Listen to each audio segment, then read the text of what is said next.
It would almost be pointless to write that there is nothing new to learn about Batman Caped Crusader. The persona is almost a century old.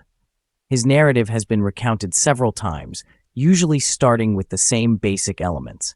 Bruce Wayne is a millionaire playboy by day who at night dons a costume like a bat to search the streets of Gotham City for evildoers and other misfits. All of this is being done in honor of his parents, who were slain in front of their teenage son, as you may have heard once or twice. Based on their personal preferences, the artists who have presented and repeated Batman's narrative over the years have made certain alterations and adjustments. Some people get engrossed with the technology, becoming fixated on his seemingly boundless utility belt or piling new bat cars, bat planes, and bat bikes into the bat garage. Others focus on creating the setting. They paint Gotham in vivid carnival hues with similarly dazzling wackos, or they reduce it to a monochromatic darkness where villains lurk around every dark corner. More generally yet, there are serious Batman, childish Batman, obscene Batman, and silly Batman. The character has shown to be just as malleable as Clayface's impenetrable constitution, but Batman Caped Crusader doesn't intend for that to be the case, even though it can be entertaining to witness a whole new interpretation of the Batverse. The new series is a sort of pseudo-reboot of the beloved 90s success and was developed by Bruce Timm, who was also a co-creator of Batman, the animated series. Fans will be able to identify the timeless historical backdrop, towering cityscapes, solid colors, Art Deco architecture, and animation influenced by Fleischer Studios. Along with his longer ears, wider shoulders, and bulky gloves, they'll also notice the colors missing from Batman's outfit. The yellow background behind his bat symbol is missing, his black cape is solid without the blue lining, and his muted yellow belt is more Dijon than traditional mustard. These little details are typical of every new Batman. The anticipation of seeing each new bat suit is almost as great as the announcement of the character donning it, but they also serve as a reflection of the changes that have occurred inside a program that sometimes feels like a throwback to BTAS. It should be simple to go from the past to the present, but not without making some modifications. This Batman, like many other Batmans of the past, has been subtly altered to fit the needs of this particular narrative. It's an old-school noir based on progressive ideals, a nod to the past, but with an eye toward the future, and a nostalgic return to a beloved animated series, devoid of the rose-colored glasses that condemn so many reboots to repetitive mediocrity. After the 2022 movie The Batman, and prior to this fall's The Penguin, executive producer Matt Reeves' second Bat project includes a cast of well-known villains, including a gender-flipped penguin played by Minnie Driver, as well as the customary origin tales. The episode's devoted to Harley Quinn, who began in BTAS and is given a totally new story here. Catwoman, and most importantly Two-Face, are somewhat predictable, and the last tease for the main antagonist of the upcoming season is even more so. However, after observing how Caped Crusader blends in so many references to vintage Batman tales, these anticipated retaliations appear convincing enough, if not downright brisk.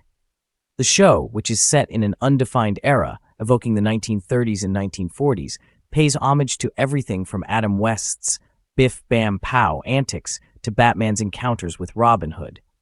Batman appears in an episode as a vampire hunter. He is seen going cowl to cowl with a real ghost in another. However, the series is talking about more than just its pulp past and BTAS. Harvey Dent's transformation into Two-Face is well known. In fact, so well known that, upon reliving his frequently portrayed heel turn, Harvey admits he would throw up just listening to myself. However, there is a little way in which the new framework differs from Christopher Nolan's The Dark Knight. Harvey was a beacon of hope there, whose tragic demise had to be covered up in order to protect his message. The fact that his face is damaged before his White Knight's armor is tarnished in this instance makes for an appropriate rallying cry in and of itself in this adaptation of Gotham City.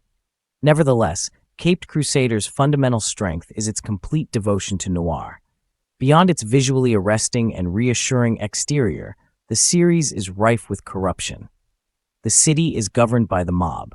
The police are mob allies. The politicians straddle both parties. leaving the rest of us unsure of where to turn.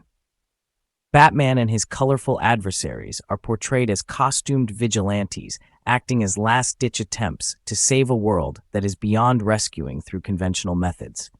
When anonymous people speak up, they usually discuss shuttered factories that feed the inhabitants' hunger, or impoverished districts that the police have abandoned or even assaulted. Because the establishment portrays Batman as such, old Gothamites view him as a threat. Batman is viewed as an inspiration among younger Gothamites. A 20-something remarks on the nightly news, "It's about time someone gave these cops a lickin'." Batman is not exempt from the whirling horrors. Bruce treats Alfred, his long-term caregiver and surrogate dad, like hired assistants in a modest storyline that pays off loudly.